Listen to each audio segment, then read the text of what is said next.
Greetings, everybody. It's me, your friendly neighborhood Uncle Pete, and this is my series, Nails in the Coffin, where we learn that with great kills, there must also come great nails.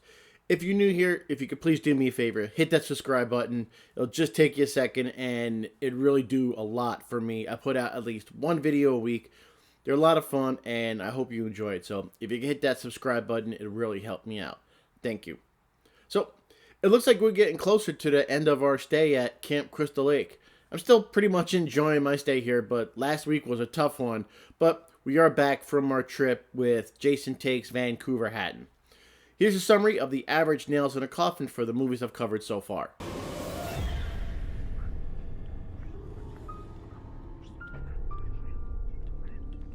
After an ambush from law enforcement, Jason is thought to be dead in this movie, but it looks like he's learned some new powers, as now he has the ability to body jump from person to person as he searches for somebody in the Voorhees bloodline so he can be reborn again. But I think I'm okay because this is the movie where Jason goes to hell. I really don't want to waste any more time, so find your copy of the Necronomicon and your Kandarian dagger as we put some nails in a coffin for Jason Goes to Hell, the final Friday. After the events of Jason Takes Manhattan, Jason found his way back to Camp Crystal Lake. Maybe after the sewers were flooded with toxic waste in that movie, he washed out to the shoreline and made his way back to the lake. I like to think that he definitely wasn't turned back into a kid at the end of that movie, and that part was just a hallucination from Rennie. We see that Jason is stalking a lone woman who is staying at a cabin on the lake. He attacks her, and we eventually see that she's an undercover FBI agent. She lures Jason into an ambush where he's shot to hell by numerous FBI and SWAT agents. After he takes dozens and dozens of bullets, they eventually blow him to pieces, and after the explosion, the camera focuses on Jason's head and his still beating heart. All of Jason's remains are taken to the morgue, and they're being examined by the coroner, Phil. The coroner sees that the heart is still beating, and he seems hypnotized by it. And for reasons unknown to us, the coroner felt compelled to pick the heart up and then start to eat it. This allows Jason's soul to possess the coroner. The coroner is pretty much dead now, and I wasn't too sure how to rate this death with nails, but I guess I'm going to give him one nail in the coffin for eating a dead monster's heart. There was no real explanation as to why he ate the heart. Maybe something due to the fact that they pretty much make Jason a deadite in this movie, so I gave him one nail in the coffin. And that reminds me, I got this really weird package in the mail, and there was this letter in it, and it was an actual heart.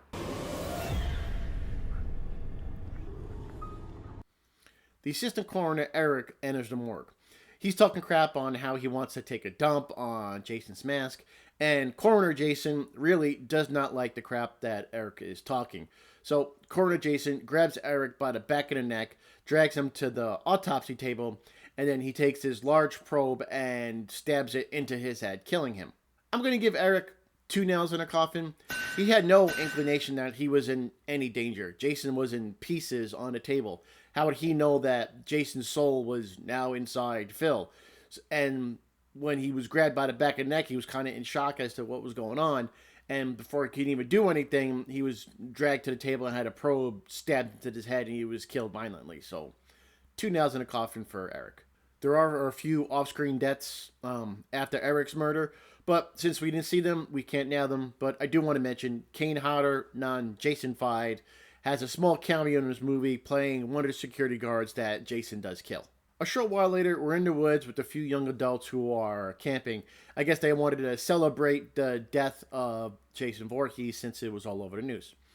Alexis, who just got into her sleeping bag, realized that she had to use the bathroom. So she gets up to do her business, and when she's walking back to her sleeping bag, she hears some twigs breaking. She turns around, and then she's grabbed by Coroner Jason and repeatedly slashed to death with a scalpel. I'm going to give Alexis 2 nails in a coffin. She was attacked from behind and killed with a scalpel. The little bit that we saw of the kill, she did put her arms up and looks like she did have some defensive wounds. And she at least tried, so I'm going to give her 2 nails in the coffin. Probably the most famous kill from this movie is next, and it's for obvious reasons. Deborah and Luke are having some fun with each other in their tent. During their copulation, Deborah happened to be on top, and Coroner Jason was outside the tent. He takes a large pole and stabs it through the tent. It impales through Deborah's torso, and he then pulls it up, bifurcating her. And it's a really brutal kill. And if you haven't seen the unrated cut of this film, definitely check this out. For this video, I only had the R-rated version for clips, but if you haven't seen it, you definitely need to check out the unrated version of this kill.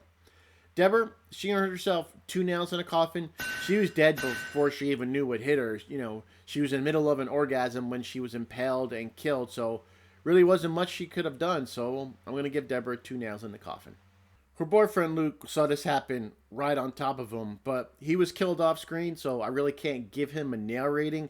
But most likely he would have received 2 nails in a coffin because there wasn't much he really could have done. Edna and her husband Josh are Coroner Jason's next victims.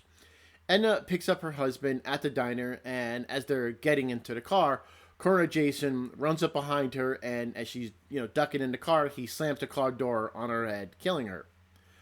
I guess Edna gets 2 nails in a coffin. Another typical Jason kill where he comes up behind someone and kills them before they even know what's going on. We see that Coroner Jason had kidnapped Deputy Josh. He takes him to the old Voorhees residence that we really never seen before or ever even heard of. But the deputy is strapped to a table, and Coroner Jason had stripped him naked, and he shaves him. After he shaves the deputy, he puts his mouth over Josh's, and the possession is passed to him.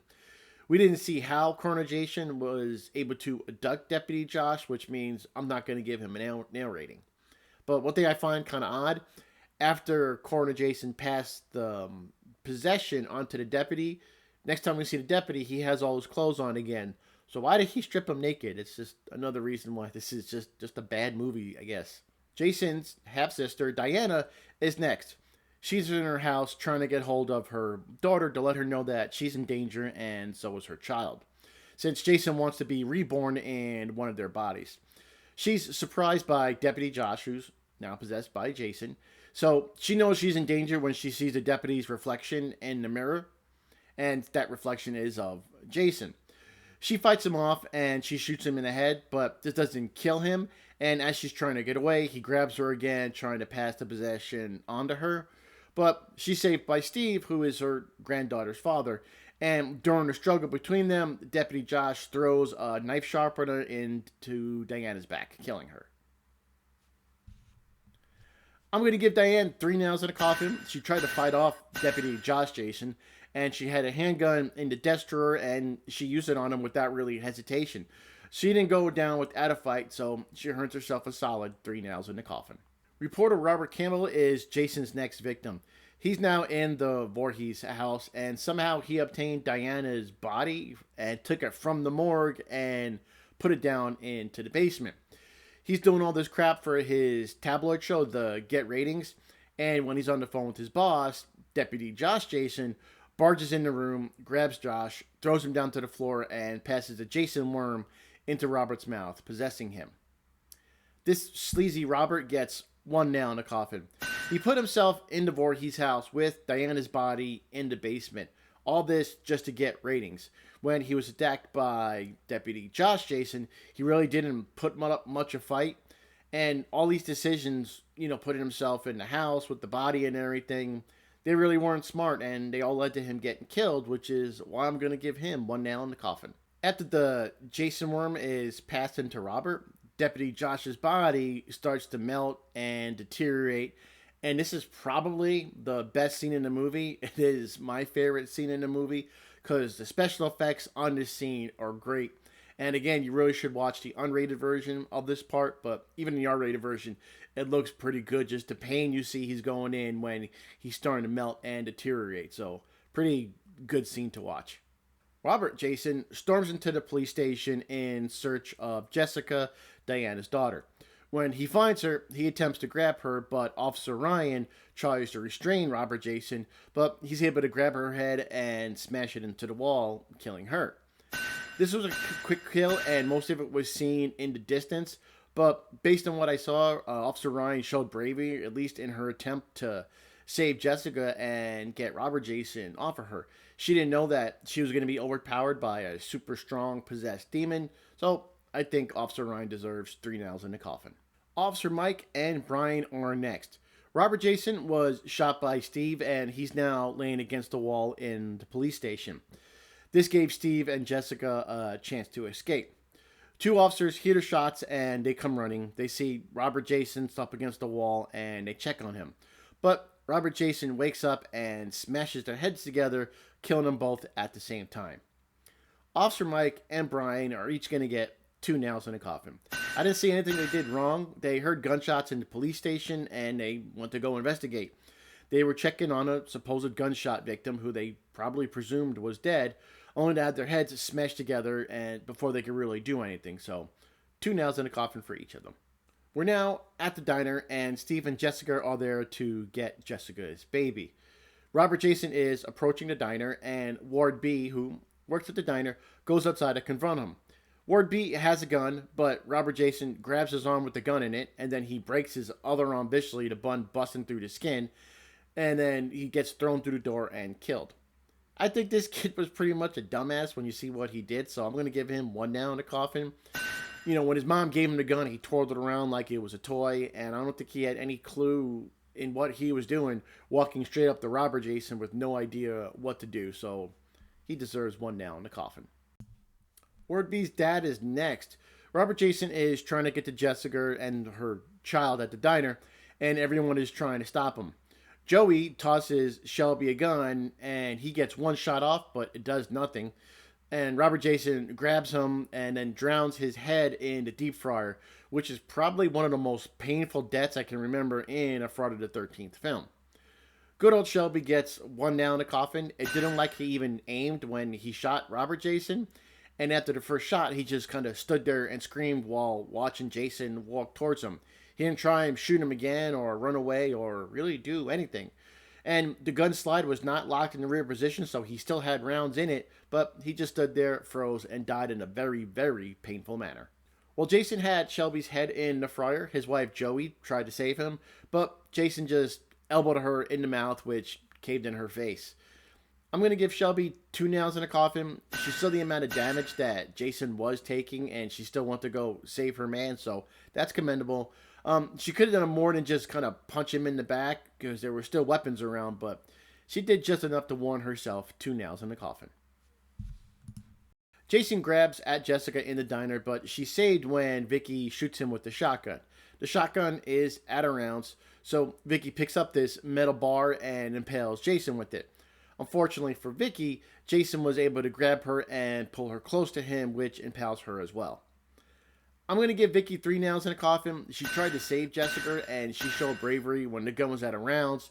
She improvised, and she grabbed this large metal pole and went to go stab Jason to stop him. She did a lot better than most of the other victims in this movie, so that's why I think she earned herself 3 nails in the coffin. We're getting close to the end of this awful movie. Jessica, her baby, Steve, and Creighton Duke, who's the best character in the movie, are all at the abandoned Voorhees house. Sheriff Ed and Officer Parker show up at the same time. Jessica doesn't know who is possessed by Jason and who isn't. She has a dagger in her hands, and Sheriff Ed goes for it, but he winds up impaling himself on the dagger, and he dies. This one didn't make any sense to me, so I'm giving him 1 nail in the coffin. He just walked into the dagger for no reason. If he was really of the sheriff, he must have been a bad one since he had no idea what he was doing there. So I'm just going to give the sheriff 1 nail in the coffin. We see that Officer Parker is actually the one possessed by Jason, and he's trying to transfer himself into Jessica's baby. Steve shows up and nearly decapitates Parker Jason with the machete. This really weird creature crawls out of the body and goes down into the basement, where the body of Jessica's mother, remember, she is Jason's half-sister, her body just so happens to be down there. The creature goes into the body, and we now have a reborn Jason Voorhees, mask and all. Our final death in the movie is the best character, Creighton Duke. Steve and Jessica are looking for the dagger, which is the only way to stop Jason, since someone in his bloodline has to stab him through the heart with the dagger to officially kill Jason. So while Steve and Jessica are looking for the dagger, Creighton Duke handcuffs one arm to Jason and his other arm to a pipe, trying to slow down Jason just enough so they can grab the dagger. But Jason grabs Creighton Duke, rips his arm through the other handcuff, puts him in a bear hug, and crushes him to death. I'm giving Mr. Duke 3 nails in a coffin. He sacrificed himself to save Jessica and her baby, giving him just enough time to try and get the dagger. And if you know me, that's what I'm looking for when I give at least 3 nails in a coffin. He's the best character in this movie, and he definitely deserves 3 nails in the coffin. The movie ends with Jason beating the crap out of Steve outside the house. Jessica found a dagger, and when Jason is distracted, kicking the hell out of Steve, Jessica jumps on his back and stabs him through the heart with the dagger. A bunch of lights appear, and some giant hands come up from the ground. There's clouds overhead and a bunch of lights, and all these giant hands eventually are able to pull Jason down to hell. This awful movie finally ends with the shot of Jason's mask lying in the dirt. The camera is zoomed in on it, and then we see Freddy's gloved hand grab the mask, drag it down to hell, and we hear Freddy's classic laugh. Well, there we have it, ladies and gentlemen. Those are all my nail ratings for Jason Goes to Hell, the final Friday. Here's a summary of all the nails I've awarded.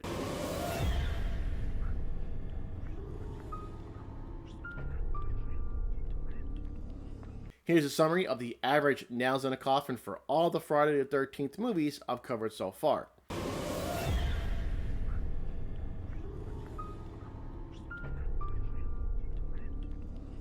Thanks for checking out this video. I really appreciate it. And if you haven't hit the subscribe button, I'd love if you can hit that subscribe button and, help me support this channel. I do appreciate it. Be sure to come back here next week where we put some nails in a coffin for Jason X, where evil gets an upgrade. That was weird. What was that? Maybe I shouldn't have eaten that heart.